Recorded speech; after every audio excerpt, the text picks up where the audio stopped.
Mislim da mi je nešto bezbjednost ugrožena, pogotovo ne u našoj i vašoj Srbiji. Na haubi mog vozila su urezali, uklesali, bolje rečeno, 3 slova MNE, što je asocijacija, makar u tom slučaju, na tu Đukanovićevu ideologiju.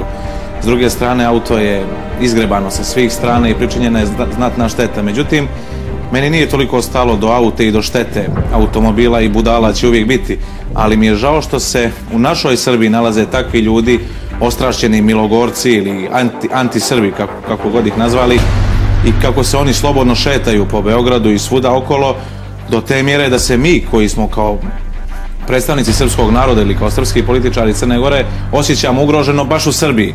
Ja sam učestvovao u svim mogućim, makar zadnjih nekoliko godina, protestima, litijama i slično, i nikad tamo nisam imao problem, a imam ga u Beogradu u bloku, ne znam, 45. Dakle, sigurni ste da je motiv i tog napada i pretnji koje ste paralelno dobili isključivo politički? Da, par sati nakon toga što sam vidio da je automobil izgreban i nakon što je policija obavila uviđaj, stigle su mi i poruke na društvenoj mreži: vidio si šta smo ti napravili, tek te čeka pakao, nećeš moći da se sakriješ ni u Beogradu, nešto tako.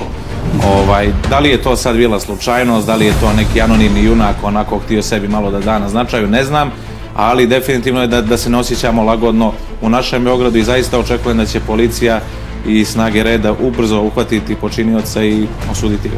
30%, zvanično 30% Srba živi u Crnoj Gori, i šta je sporno da država Srbije pomogne kroz institucionalnu podršku, kroz donacije za kulturu, za medije i tako dalje. Pa mi živimo dolje u jednom svojevrsnom rezervatu. Srpski narod u Crnoj Gori nije imao nikakva prava. Ako pogledate institucionalno, svega nekoliko procenata srpskog naroda je bilo zastupljeno u institucijama Crne Gore. Šta je meni bio jedan od najslikovitijih primjera da je došla promjena? To što je premijer, novi premijer, zapravo mandatar, Zdravko Krivokapić, poslao pismo mitropolitu Amfilohiju da se nada da će brzo ozdraviti zbog svog zdravstvenog stanja vezano za koronavirus. To je nešto što je bilo nezamislivo zadnjih decenija.